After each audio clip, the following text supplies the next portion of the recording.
Então, se a gente tiver, pegar essas três linhas aí desse texto que a gente está vendo nesse slide agora, e for dividir isso para esses três pilares, a gente vai poder referenciar da seguinte forma cada um dos temas. Se a gente está fazendo a análise, né, de um fluido, seja ele em estado sólido ou líquido, a gente vai estar tratando da mecânica desses fluidos. Então, a mecânica dos fluidos vai entrar para que se possa fazer essa análise da matéria em si, né? Então, a parte da matéria, ela vai ser estudada, analisada pela mecânica dos fluidos. E os outros dois pilares, transferência de calor e termodinâmica, vão nos ajudar a modelar as equações ou os eventos de movimento e energia, né? Então, se a gente tem um fluido se deslocando dentro de uma tubulação, por exemplo, a gente tem atrito, né, da camada limite do fluido com as paredes do tubo. Esse atrito vai gerar calor. Então, a gente tem ali, né, por causa de um fenômeno, devido a um fenômeno de movimento, nós vamos ter uma perda de energia ou uma conversão dessa energia. A energia cinética ela vai estar sendo vai estar sendo transformada em térmica, em calor, justamente por causa desse atrito que está sendo gerado nessa superfície. Então, acabam que esses três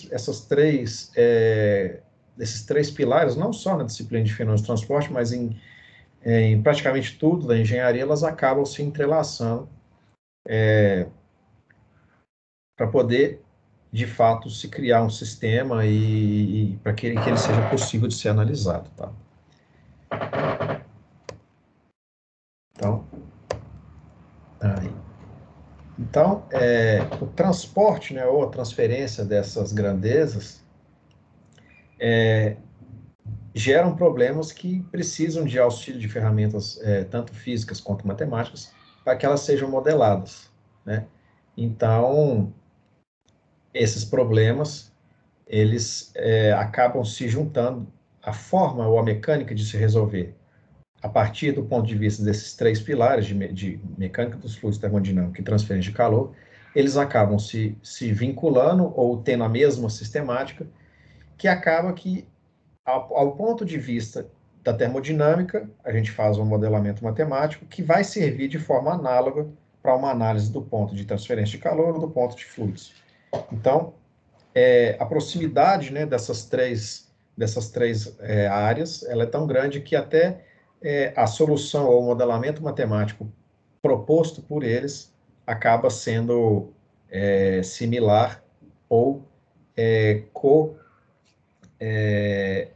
responsável ali pelas suas áreas, tá? Então, as três áreas, elas tendo essa ligação, e aí qual vai ser, então, a parcela, né, ou a área que cada um desses pilares vai delinear dentro da grande área de fenômenos de transporte. Então, transferência de calor e mecânica dos fluidos, a gente vai ter uma relação do transporte dessas grandezas, tá? E na termodinâmica, é aí que a termodinâmica vai entrar para definir a relação entre as propriedades. Então, a gente vai ter temperatura, entalpia, entropia, pressão, volume, velocidade, entre outros, que vão nos possibilitar ou nos dar condições de contorno para que a gente possa, então, de uma forma matemática, modelar essa problemática, tá? Eu acho que caiu para vocês o meu vídeo, né? Deixa eu voltar aqui.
Voltou aí para vocês, pessoal?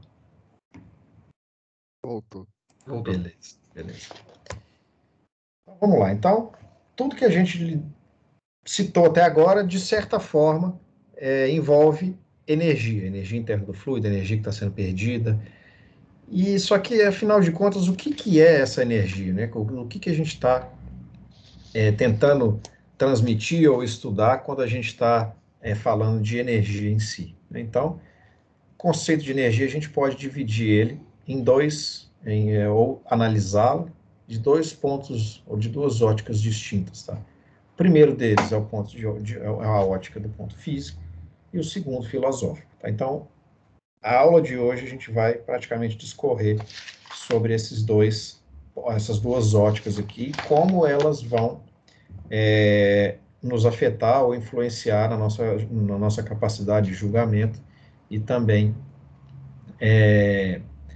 nas, no, nos limites ou nas barreiras que a gente vai precisar de respeitar ou romper para poder seguir aqui.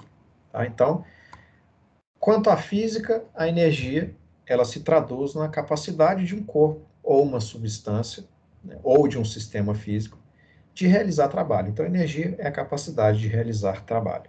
Tá? Então, o que a gente teria, como essa energia poderia ser traduzida, né? A primeira delas, em um corpo realizando um movimento, né? No caso do exemplo aqui, um sistema massa-mola, uma substância, no caso de um motor de combustão interna, então, a energia que está sendo inserida ali em forma de combustível, né? Ela está sendo, aquele combustível está sendo queimado para que se gere trabalho, então a energia ela está contida nessa substância.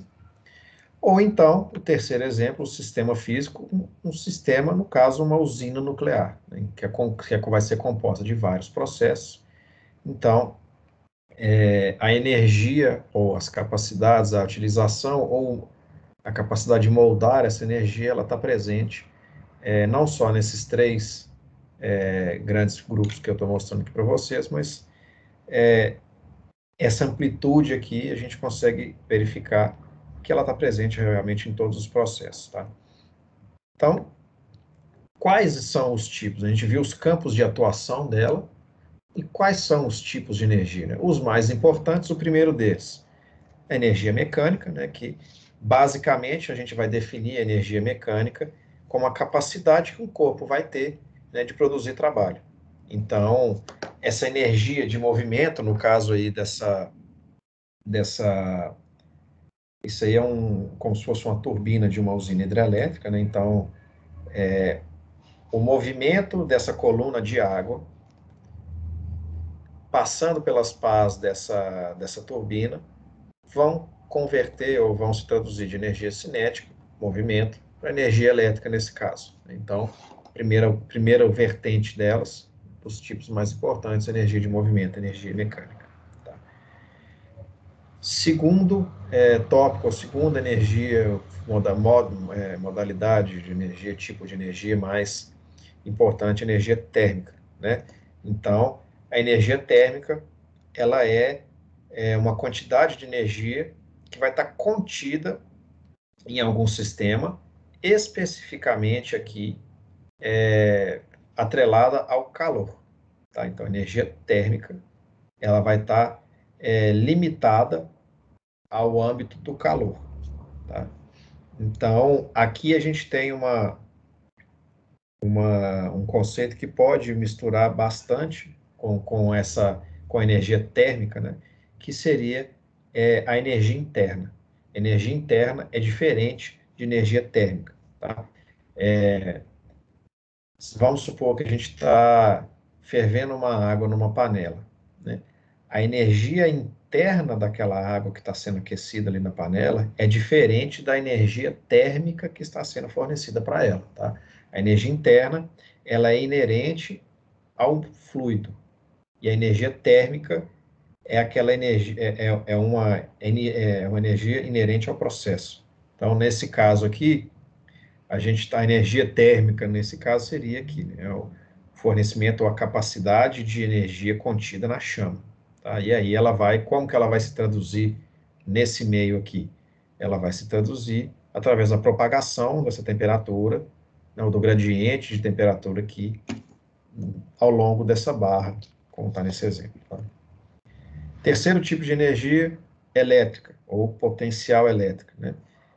Essa energia elétrica ela se origina, então, né, do potencial baseado na geração de diferentes polos ou potenciais elétricos, que vai permitir a passagem de uma corrente elétrica por esse meio, no caso aí do exemplo, um circuito, né, no qual vai se limitar aos pontos de fechamento desse circuito. Tá? Então, a energia elétrica ela pode também ser obtida através da energia cinética. Então, no caso bem grosseiro aqui, essa parte aqui embaixo que está, essa bateria aqui que está como sendo ilustrada como a fonte, ela poderia muito bem estar sendo gerada pela movimentação dessa turbina aqui, que é basicamente o que acontece numa usina hidrelétrica. Né? Então a gente tem a conversão, a transformação de uma energia de movimento, uma energia mecânica, cinética, no caso aqui, essa coluna de água de uma barragem, por exemplo, que vai estar traduzindo esse movimento em energia cinética, um movimento de rotação aqui dessa turbina. E aí essa turbina, atrelada a um motor, um gerador, vai então gerar a diferença de potencial, a energia em si, para que ela seja fornecida aí para nós na rede para nós. Então, aqui a gente já tem uma combinação de dois tipos, né, de energia. O quarto tipo, né, é a energia química proveniente de reações químicas, tá? Então, ela é definida, né, como a energia que está armazenada em todas as matérias através da ligação química. Tá? Então, no caso aqui, a gente tem uma turbina, mas vamos destrinchar um pouco mais o que aconteceria aqui.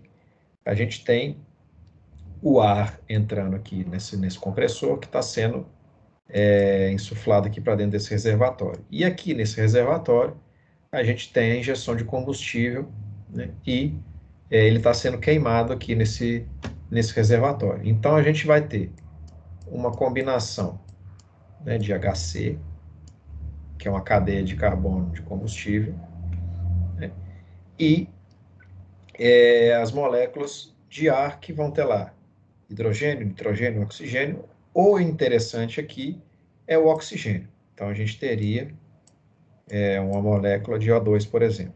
Né? Então, a combustão, o que acontece na combustão? A combustão ela pode ser traduzida como a oxidação de um combustível. Então, nessa oxidação, o que vai acontecer? Com a presença de oxigênio, a gente tem a quebra das ligações do hidrocarboneto, HC, combustível, fazendo com que o oxigênio se ligue às moléculas de carbono e hidrogênio. Então, essa quebra, né, a quebra dessas moléculas aqui, tanto de oxigênio e de hidrocarbonetos, é o que gera a energia química. Tá? Então, energia proveniente das quebras de ligação que foram adquiridas através da própria formação da molécula. Então, voltando lá na química do ensino médio, cada molécula tem um nível, um estado energético diferente. Quanto mais ligações, mais energia ela vai ter. E a própria intensidade da ligação química também é um fator-chave que vai determinar o potencial de geração de energia. Tá? Um exemplo de ligações aqui do grande potencial de ligação para química, vou dar um exemplo que não são números precisos, mas a gente vai ter ideia da magnitude. Né? Hoje, como combustíveis, a gente utiliza lá gasolina, etanol, diesel, todos são hidrocarbonetos, né, compostos por HC, e esses combustíveis, eles têm um potencial energético aí de, vamos colocar ali na casa dos 30 a 40 kJ por quilo. Tá? O hidrogênio, que é um combustível que tem começado a ganhar cada vez mais espaço, já é muito utilizado em grandes usinas, mas tem ganhado cada vez mais espaço no ramo automotivo também. O hidrogênio é uma molécula de alto estado energético, ele tem uma ligação dupla, né, na sua molécula, e por causa da arquitetura e do tipo de ligação que esses átomos possuem, o hidrogênio ele tem um potencial energético de 220 kJ por quilo. Então, para uma mesma massa, para 1 quilo, né, de diesel ou de qualquer outro hidrocarboneto, a gente tem cerca de 4 a 5 vezes mais energia no hidrogênio, justamente devido, né, ao tipo de ligação e a quantidade de energia armazenada ali nas ligações químicas, tá? E por fim, o quinto tipo de energia mais importante é a energia nuclear, né? A desintegração do núcleo ou fissão nuclear, né?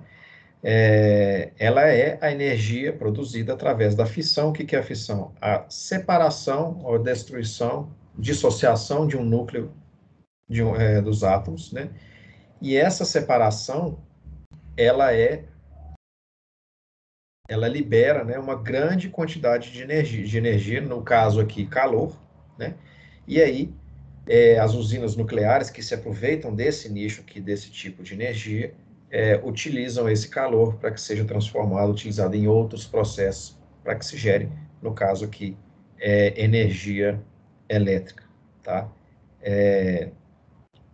Nesse caso aqui, os players, né, da fissão nuclear costumam ser urânio e tório, tá? Então, eles são o combustível para que se gere essa energia. Então, mas aqui a gente está fazendo a quebra na nuclear e na química, a gente está fazendo a quebra das ligações e está gerando energia do mesmo jeito.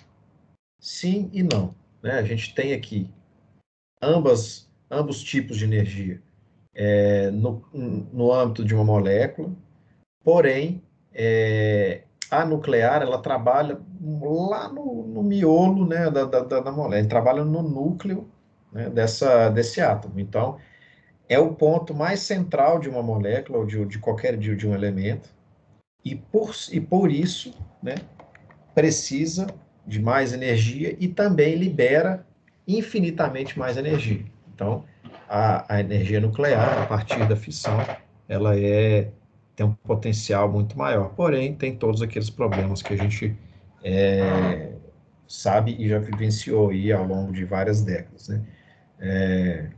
Dificuldades de armazenamento, radioatividade, vazamentos extremamente perigosos. Então, a obtenção de energia por esse meio, ela, de todos aqui que a gente citou, é a mais complicada e a que tem maiores danos caso algo venha a dar errado, tá? Então, pegando pelo âmbito desses 5 tipos de energia, né, ó, mecânica, elétrica, química, calor e nuclear, qual que vai ser a diferença entre esses tipos e de fontes? Né? A gente vai ter, basicamente, diversas fontes para que a gente possa gerar energia, seja ela através de uma modalidade mecânica, elétrica, térmica, o que for. Então, as fontes de energia, elas são matérias-primas que são utilizadas direta ou indiretamente para se produzir energia, seja para movimentar a máquina, o transporte, na indústria, no comércio, na agricultura, em usinas, o que for, né? Então, produtos não, né? Mas matérias-primas que a gente pode utilizar aqui: carvão, petróleo, água de rio, vento, até energia, no caso, energia solar. Então, radiação ultravioleta, né? Então, tudo isso aqui são fontes de energia. Porém, dentro dessas fontes, nós vamos ter uma separação. A gente tem fontes renováveis e fontes não renováveis, né? As fontes renováveis, fontes de energia renovável, são aquelas que, ao longo do curso, elas se regeneram espontaneamente, né? Ou então, caso ocorra, né, uma intervenção humana, é possível regenerar, né, essa matéria-prima, tá? Então, esse tipo de energia, as renováveis, são consideradas energias limpas, tá? Por quê? Além de possibilitar a manutenção dessa, dessa matéria-prima, os resíduos que são deixados na natureza são praticamente nulos. Então, vamos fazer uma comparação rápida aqui entre dois combustíveis ou duas matérias-primas. O urânio, que é utilizado para energia nuclear, ele não é uma energia renovável, porque ele acaba gerando plutônio e outros subprodutos que são radioativos, tóxicos, e que têm que ser armazenados em algum local sob extremo cuidado e contenção, para que não gere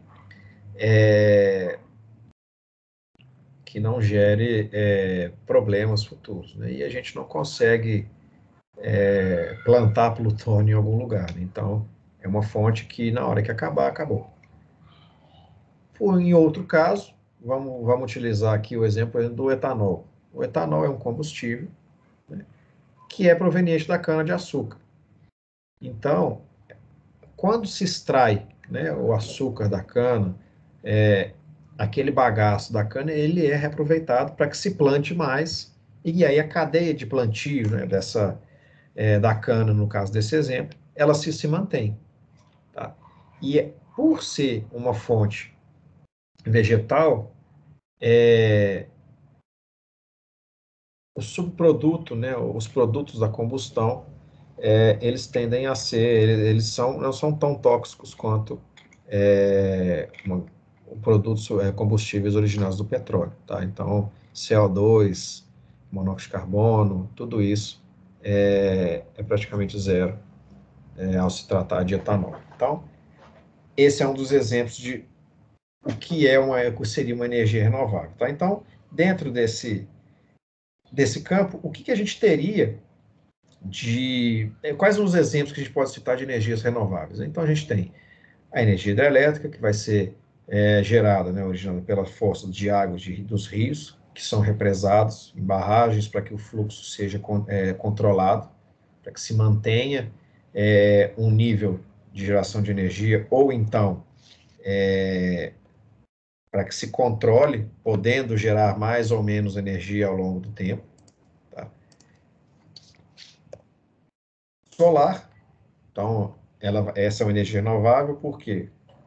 Daqui a 12 horas a gente tem sol de novo, amanhã, domingo, sábado, semana que vem, então é uma energia, uma fonte de energia, né, constante, pelo menos aí por alguns milhões de anos, que vai variar apenas com condição climática. Um dia que tiver mais nublado, nós vamos ter uma intensidade dessa fonte um pouco menor, mas a gente sabe que o sol vai estar sempre lá e ele não gera nenhum outro problema, nenhum subproduto, não deixa nenhum resíduo após a geração dessa energia em um painel solar, por exemplo. Tá? Energia eólica, a mesma coisa, como a gente já está utilizando de fenômenos da natureza, ao girar uma pá, uma hélice de um gerador eólico, por exemplo, também o resíduo deixado é nenhum. Né? Geotérmica, que vai se aproveitar, né, do calor do interior da Terra. A biomassa, no caso aqui, se encaixa o etanol, né, procedente de matérias orgânicas. Energias maremotrizes, né, que vão se aproveitar do movimento das ondas de mares e oceanos. E, por fim, o hidrogênio, né, que provém da reação entre as moléculas de hidrogênio e oxigênio, né, que, ao quebrar as ligações das moléculas, vão liberar energia. Beleza? Outro lado, a gente tem as energias não renováveis, que são o quê? Aquelas que vão ser encontradas na natureza em grandes quantidades, porém, uma vez que a gente acabar com aquelas reservas, elas não vão poder mais ser regeneradas. No caso, petróleo, vamos pegar aí. Temos alguns exemplos abaixo, mas são matérias-primas com um estoque ou com um volume limitado, né? Então, por se ter essas reservas finitas, na verdade, perdão, elas são finitas por quê? Porque foi necessário aí muitos anos, muito tempo, para que se formassem esses reservatórios ou esse montante de matéria. Então, no caso do petróleo, que é o mais popular aqui, né, quantos milhões de anos os poços de petróleo levaram para se formar? Então, com a velocidade que a gente tem utilizado, processado essas matérias, não tem como o fluxo de consumo e geração se manter estável como a gente tem numa biomassa, por exemplo. Tá? E também, não só pelo seu estoque finito, a combustão ou a utilização dessas fontes de energia, elas geram danos para o meio ambiente. Tá? Então, combustíveis fósseis, petróleo, carvão, xisto, gás natural, são todos matérias finitas, né, que têm seus postos, são bem grandes, mas vai acabar, ou em algum determinado tempo isso vai acabar, e o próprio uso, a combustão desses materiais e seus subprodutos tem um alto custo, né, para o meio ambiente. A energia nuclear, justamente porque precisam, né, de urânio e tório para ser produzida e porque geram, além de ser um processo altamente radioativo, o subproduto desse processo de fissão nuclear também deixa, né, subprodutos, rejeitos que não podem ser utilizados para outros processos e são altamente radioativos, né? Não sei se todos vocês tiveram a oportunidade de assistir aquela série da HBO Chernobyl, inclusive recomendo para quem tiver a oportunidade de ver, mas aquele desastre que aconteceu lá está até hoje e vai ficar daquele jeito por mais milhares de anos, justamente porque os subprodutos gerados a partir do erro, do erro não, da sequência de erros cometidos lá, vão se manter altamente radioativos por dezenas de milhares de anos. Então, é uma área que até hoje é altamente controlada e o núcleo do reator de lá ainda é ativo, né, pelo menos por mais uns 10 mil anos aí. Então, como que a gente utiliza ou vê, né, enxerga esse consumo, ou como o consumo dessa energia, ela é distribuída ou realizada no planeta, e qual é a projeção, né, quais são as tendências e como que isso tem sido visto ao longo dos anos. A gente pode ver aqui à esquerda que é uma projeção até bem desatualizada, já tem aí pouco mais de 10 anos de que essas imagens foram geradas, mas para o nosso caso aqui, ela ainda é bem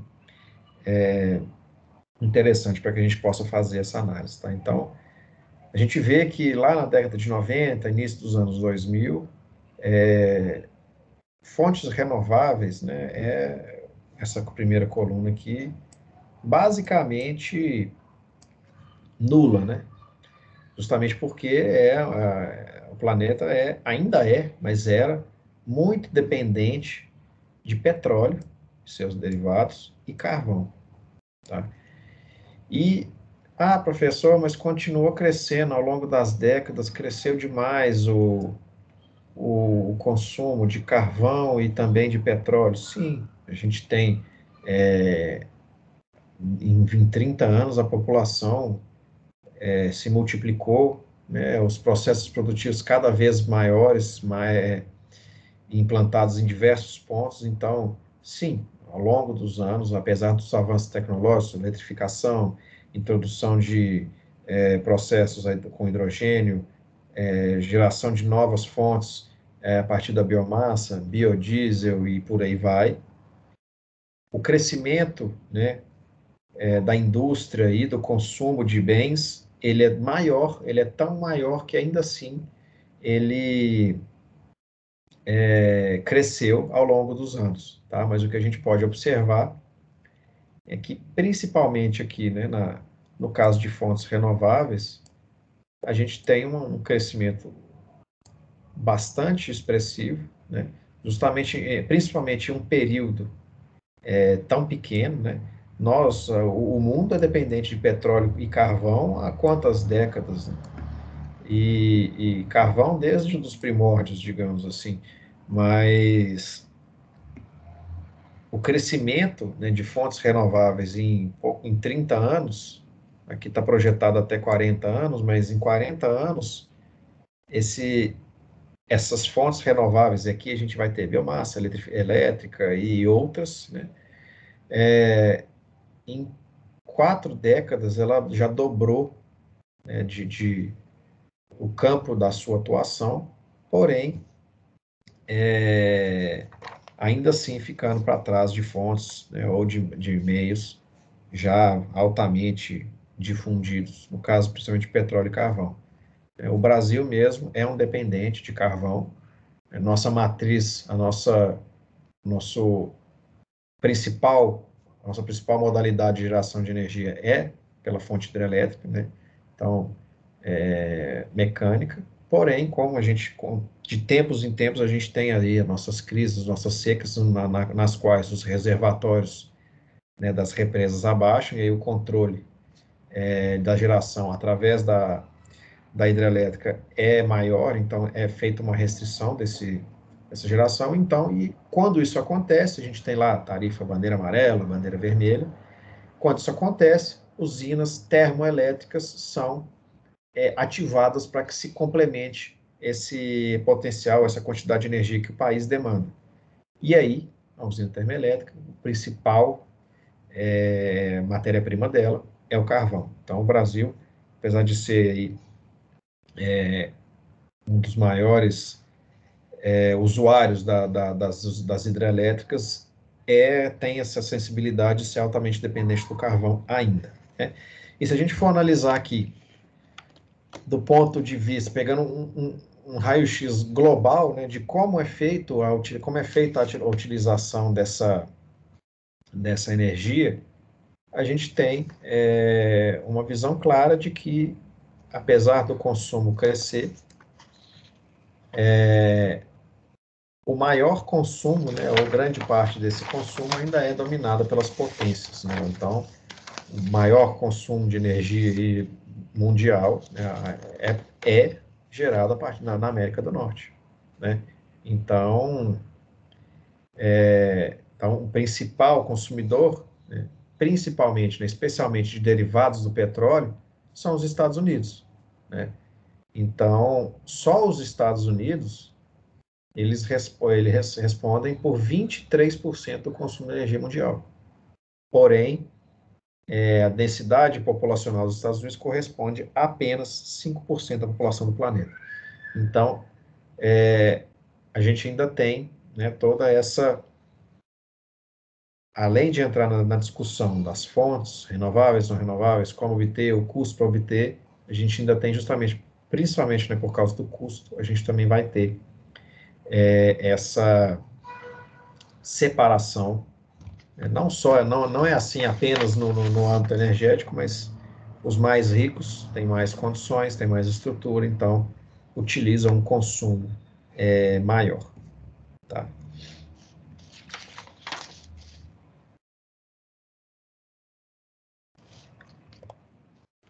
Bom, então, esse aqui é o ponto, né, ou são todos os pontos abordando energia do ponto de vista físico. Tá? Então, quanto à filosofia, como é que a gente pode, filosoficamente, como que a gente pode definir energia, né? Então, energia, segundo Aristóteles, é a ação de um motor físico ou metafísico que permite a atualização de uma potencialidade. O que isso quer dizer, né? qualquer interação que promova um ganho ou uma perda de potência, né? Mesmo metafisicamente. Então, o que isso vai se traduzir, né, no nosso dia a dia, nas nossas atividades? Né? Tudo que a gente está fazendo ali é energia. Né? Então, traduzindo isso para o nosso dia a dia e para o nosso bem-estar,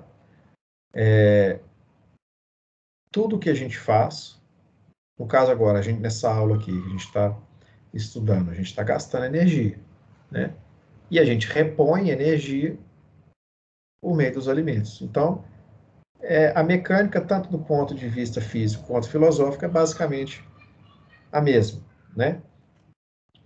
Porém, fisicamente ou metafisicamente, existe alguma energia ruim, né? Algumas dessas fontes que a gente viu até agora, ela é uma energia maléfica, né? Digamos assim, uma energia que vem para o prejuízo, porque querendo ou não,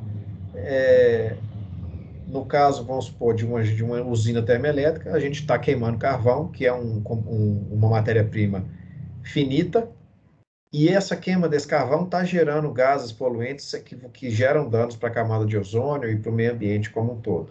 Porém,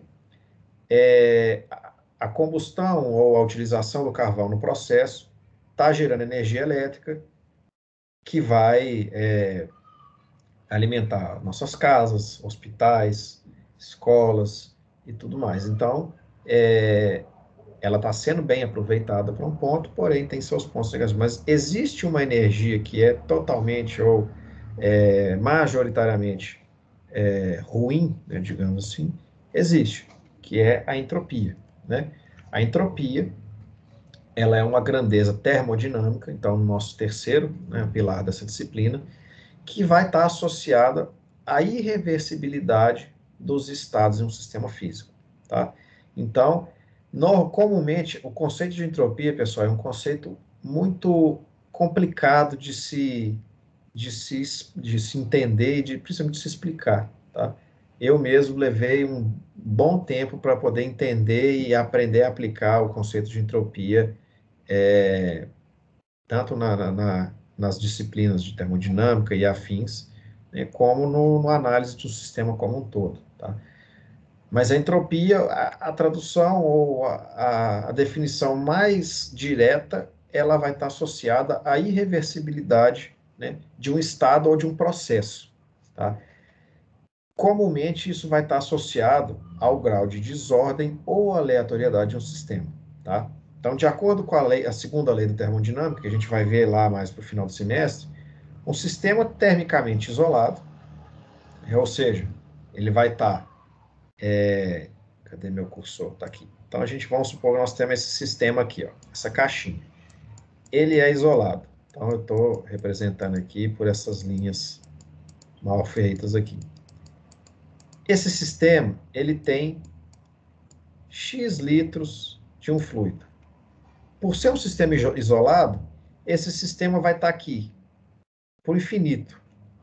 X litros, com X graus de temperatura, com X barra de pressão. Tá? Então, o sistema isolado é o sistema no qual não existe nenhuma interface, nenhuma interação com o ambiente externo. É como se fosse uma garrafa de café perfeita. A gente colocaria o café lá dentro e ele ficaria sempre naquela temperatura ali, até daqui a 100 anos você voltaria, ele ia estar ali. Tá? Então, esse seria o conceito mais claro de um sistema isolado. Então, em um sistema isolado, a medida da entropia ela vai sempre aumentar com o tempo, até que ela atinja o seu patamar, o seu limite máximo. Tá? Então, a entropia, né, ela vai estar... ela sempre que um processo acontecer espontaneamente, a entropia do sistema ela vai aumentar, fazendo com que esse sistema fique menos organizado, né, para que esse sistema tenha mais desordem. Tá? E por que eu deixei esses dois GIFs aqui embaixo para poder exemplificar a entropia? Justamente porque se a gente deixar uma taça, um copo cair, ele vai bater, vai ter uma troca de energia entre o chão, aqui nesse caso, e o material à ponta da taça, que vai elevar o grau de desordem do material, das moléculas ali naquela região, e aí a gente pega a carona da segunda lei da termodinâmica, de que a medida da entropia vai sempre aumentar, tá? E aí, com o aumento da entropia, este copo vai se quebrar. Tá? E aí, por que que ele tem... a entropia ela é relacionada à, à irreversibilidade. Uma vez que você quebrou esse copo aqui, acabou, você não consegue voltar ele à condição de inteiro. Né? Na mesma coisa que uma pedra de gelo aí que está nesse copo. Uma vez que o gelo se derreteu ali, mudou de estado, ele não vai voltar sozinho, espontaneamente, ele não vai voltar a ser gelo. Né? Então, professor, mas se a gente colocar lá num lugar abaixo de zero, ele vai voltar. Vai, mas ele está tendo a ação do meio ambiente. Aqui a gente tem um conceito bem claro, bem limitado aqui, termicamente isolado, principalmente. Né? Então, esse copo aqui, na hora que essa aguinha derreteu aqui, ó, sendo termicamente isolado, não volta mais. Então, aí é nesse ponto que a entropia ela vai entrar, tá? Então, não só nessa disciplina, tá, pessoal? Como a gente tem alguns cursos diversos da engenharia aqui, alguns de vocês vão ter mais à frente do curso uma disciplina dedicada para termodinâmica, uma disciplina dedicada para transferência de calor. Engenharia mecânica eu sei que tem uma disciplina de refrigeração e ar-condicionado. Tudo isso vai esbarrar, né, ou vai também ser desenvolvido em torno da entropia, tá? E quando a gente está inserindo a entropia no processo, talvez vocês já tenham até começado a escutar isso, mas ou a gente tem um processo ideal, um gás ideal, um ciclo termodinâmico ideal, ou a gente tem um ciclo real, né? O ciclo, um processo, um fenômeno, né, ideal é aquele em que a entropia ela não está atuando. Então, é como se eu fosse... Vamos forçar bastante aqui, tá, pessoal? Mas é como seria assim, aquele copo do slide anterior, em um processo ideal, se ele fosse um copo ideal, ele quebraria e se eu conseguiria reverter esse processo, reintegrando ele à sua estrutura normal, tá? Na termodinâmica, isso é muito utilizado no ponto de vista de transformações, de compressão, expansão, a gente vai ver isso muito aqui nessa disciplina, mas é como se eu tenho um processo A. Eu estou entrando com o fluido aqui, da esquerda para a direita, no ponto 1, ele tá com as propriedades 1 aqui. Na hora que ele passa pelo processo A, ele vai sair do processo de um jeito B, ou de uma condição 2, em que 1 e 2 são diferentes. Né? Em um processo ideal, eu consigo reverter essa transformação do processo A aqui sem perdas. Tá? E no processo real, a gente sabe que isso não acontece. Né? A gente sabe que, no caso do gelo ali, por exemplo, o fluido perdeu energia, né? O fluido mudou de fase. No caso de um escoamento, ou pegando um exemplo de mecânica dos fluidos, dentro do tubo tem perda de carga, dentro do tubo tem atrito, a temperatura do fluido muda. Então, todos esses fatores, eles vão ser levados em consideração para considerar um processo real e um processo ideal. Então, pegando aqui na imagem esse quadrado aqui da esquerda, quadradinho A, ele é como se fosse uma quantidade de energia de um estado ideal. Tá? Ou seja, eu tenho aqui o meu quadrado, 100% que está aqui dentro é a minha energia que eu vou usar para que ele mude e retorne desse estado. Porém, essa mesma quantidade de energia aqui, em uma situação real, ela é traduzida da seguinte forma. Em um ambiente real, a gente vai ter, dentro desse universo X aqui, nós vamos ter essa parcela da energia realmente propriamente dita e uma segunda parcela de entropia ou irreversibilidades. Tá? Então, a entropia, pessoal, é uma energia que acaba sendo prejudicial ou negativa para aquele intuito que está sendo utilizado. Tá? Então, uma determinação, uma conceituação rápida aqui, a gente pode falar que quanto maior a variação da entropia de um sistema, maior vai ser a sua desordem. Ou seja, menos energia a gente vai ter, ou vai estar disponível para ser utilizado. Tá? Então, se a gente tem aqui, por exemplo, entropia em 1, entropia em 2. Se 1 for igual a 2, a gente tem um processo ideal.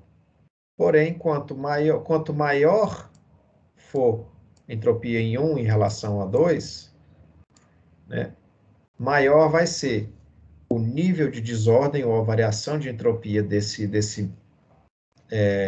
volume de controle que está sendo utilizado aqui. E, no final das contas, menor vai ser, né, a energia disponível para que efetivamente o processo seja realizado. Tá? Então, deixa eu apagar aqui que tem um textinho aqui para a gente. Né? Então, analisando termodinamicamente, né, a entropia ela vai denotar o quê? A perda de transferência de energia do estado real em relação ao estado ideal. Tá? Então, é por isso que a gente sempre... Esse conceito aqui ele é muito importante, pessoal, porque na parte, principalmente na termodinâmica, para que a gente possa equacionar ou modelar matematicamente os problemas, primeiro a gente congela aquela situação. Então, eu vou analisar isso aqui. Eu vou analisar esse quadrado que está aqui, à esquerda.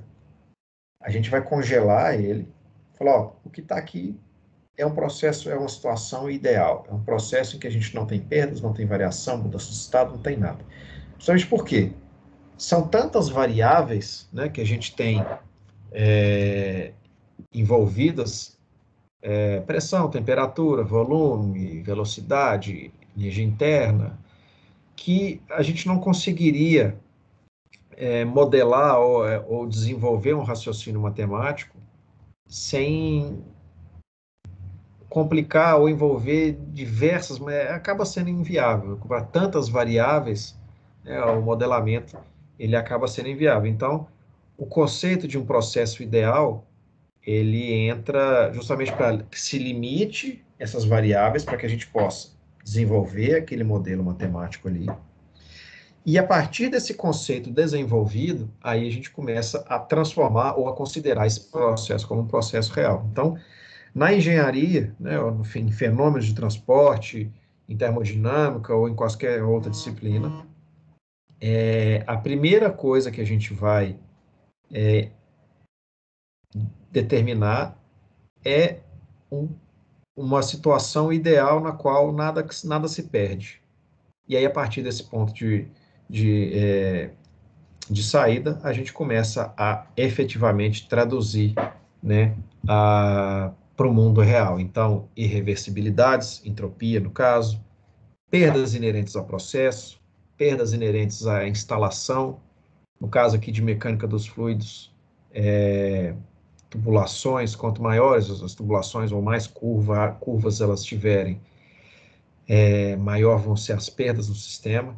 Então, tudo vai estar relacionado a isso, não só. Nós vamos partir aqui na caminhada do curso de vocês em mecânica dos fluidos, mas a partir do momento que vocês começarem a chegar em períodos mais avançados, aí, sexto, oitavo, vocês vão voltar nesse mesmo conceito e sempre esbarrando aí no conceito de entropia, tá?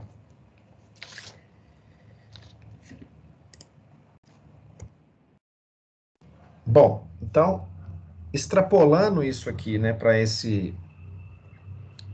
a entropia, né, do ponto de vista do universo, né, da física quântica,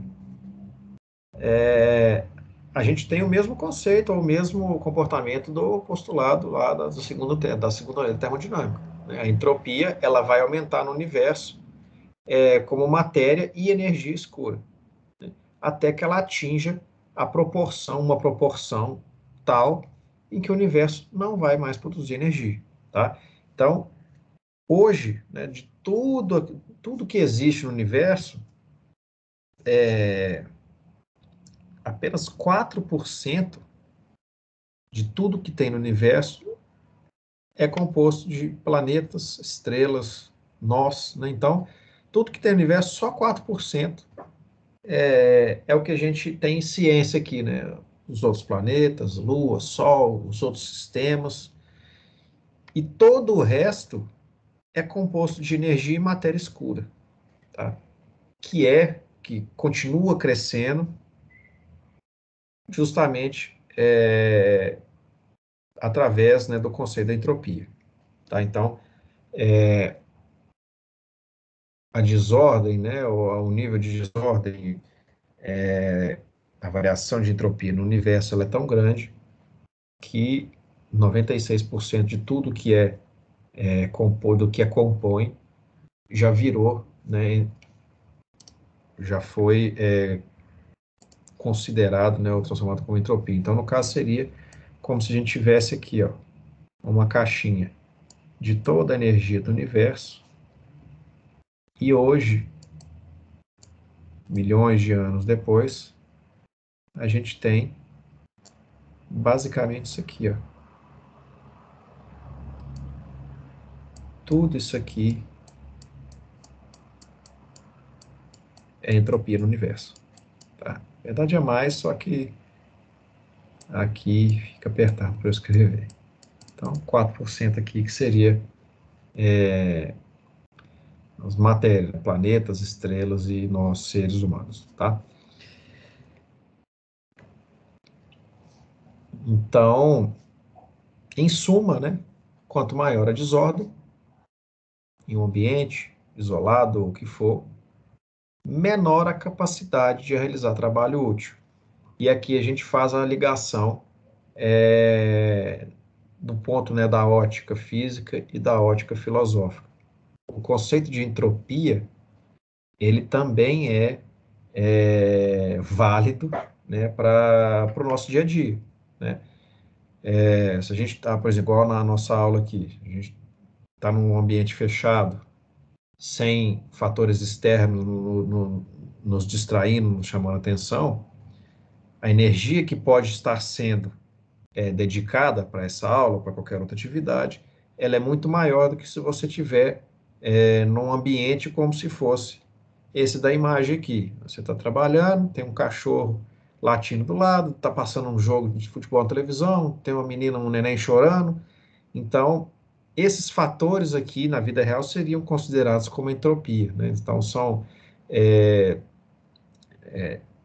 níveis de desordem, né, ou fatores externos que vão acabar diminuindo ou drenando, direcionando a sua energia útil, né, o seu trabalho útil, para outros pontos, né, de modo que se esse cara da imagem aí tivesse 40 minutos concentrado, focado no que ele estivesse fazendo ali, ele faria muito mais do que em 3 horas nesse ambiente aqui, tá? Então, a entropia, ela também pode ser, a gente pode fazer alusão à entropia também, do ponto de vista metafísico ou filosófico, tá, pessoal? Bom, o que eu tinha preparado para essa aula introdutória, pessoal, é isso. Acho que eu consegui acabar até dentro do primeiro horário, tá? Qual que vai ser o planejamento a partir da próxima semana? Ao longo dessa semana, eu vou monitorando o acesso de vocês ao AVA, tá? Vou verificar com a coordenação algumas vezes essa semana ainda sobre o volume e o número total de alunos, se a matéria já foi fechada ou não. Caso eu tenha a certeza de que a nossa disciplina foi fechada, todos os As alunos têm. grades vão ser fechadas dia 24. Dia 24, né? Dia É, 24 é que dia? tem até dia 24 para Terça que confirmar. vem. Pois é. Então, muito provavelmente, no dia 25, que é a nossa próxima aula, talvez a gente ainda faça aqui por esse link, tá? Eu vou confirmar para vocês, pela por mensagem, eu tento mandar um e-mail para vocês para confirmar esse link, mas a princípio vamos manter a semana que vem por esse link aí compactado do Bitly, tá? Para ter certeza de que todos vocês vão ter acesso ao AVA até que a gente possa ter o acesso normal pelo AVA. E aí o planejamento, pessoal, é a partir da semana que vem a gente fazer uma sessão por aula, né? Se a gente for pensar aqui, pegar aqui, cadê o... Ô, professor, Oi. o Luiz criou o grupo do WhatsApp aí da turma aí, tá? Aí, depois, se você tiver e-mail da galera aí, você mandar o link aí, o pessoal entrar e tal. Ou então, se alguém quiser me adicionar aí no WhatsApp, eu já mando o link. Tem como você gerar um código QR, não? Mas aí, como é que eu vou mostrar aqui o código QR para vocês? Aí você tem que compartilhar sua tela. tela aí, Luiz. Pera aí, Dá também. eu consigo compartilhar, será? Acho que sim, cara. Deixa eu ver aqui. É porque a mensagem tá bloqueada, né? Ah, tá bloqueado? Não, então peraí que eu acho que eu consigo. Segura a onda aí. Se você conseguir desbloquear, aí é só mandar o link também. Opções de reunião, vamos ver aqui. Quem pode apresentar? Não, apresentar tá como todos aqui. Permitir Apresentar tá microfone, Pronto. câmera, reação. Coloca, compartilha aí que eu já tiro uma foto aqui também e acesso.